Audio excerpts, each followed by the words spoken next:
কি মাটি দেবো, এই বেগুন গাছগুলোতে তো মাটি দেওয়া হয়ে গেছে, মা দিয়েছিল। এখানটা আমাদের বাথরুম হবে, এখান থেকে মাটি নিয়ে দেবো।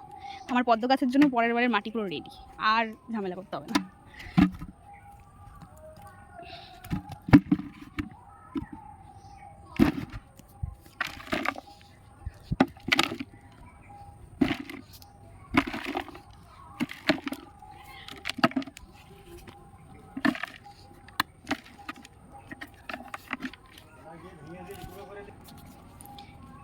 এই বেগুন গাছগুলো লাগানো হয়েছে 7-8 দিন মতন, কিন্তু গ্রোথ কি সুন্দর। ভাবছিলাম এটা আবার কাটা পড়ে যায় কিনা। এই বেগুনটা মনে হয় 7-8 দিন বয়স হবে, ও এতটা উঠে গেছে। কত বেগুন কাটাও হয়ে গেছে। ওই যে ওইখানে একটা, এটা শক্ত হয়ে গেছে। ওটাকে বেঁধে এবার গাছগুলো গোড়া গোড়ায় উঠে যাবে জানিস এমন। ওই খুঁটিটা দিয়ে আমি ঠিক করে দিচ্ছি, ওই খুঁটিটা টিকে দে।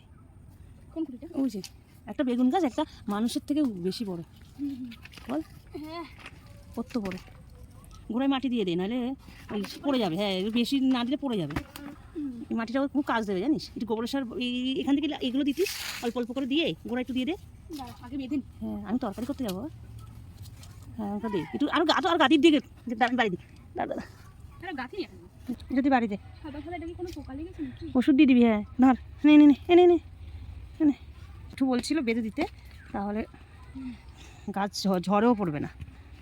যা বেগুন গাছ বড় ঝড়েও পড়ে যাবে। আর একটু মাথার দিকে বাঁধ, এই চাকাটা বাঁধ। দাঁড়া দাঁড়া, কাঁটা কিন্তু বহুত। এই নে এখানটায় বাঁধ, এখানটায়। হ্যাঁ এখানটা বাঁধ, আদরের গাছ আমার। ভালো করে বাঁধ, আর আমার এমন কাটা দেয় দেখিস ভালো করে বেঁধে দে, কড়া করে বাঁধ। হ্যাঁ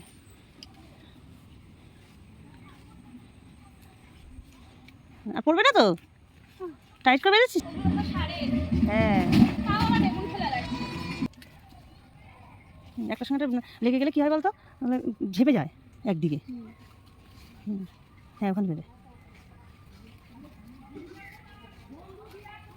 এত না এত না এত না, ওইটা শুধু একটা ডাল। কী বলিস?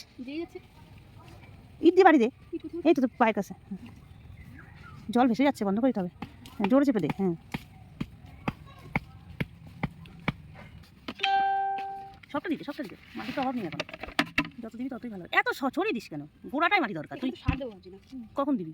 এই এখন লাদি দিয়ে দেবো, আবার ঢাকা দিয়ে দেবো।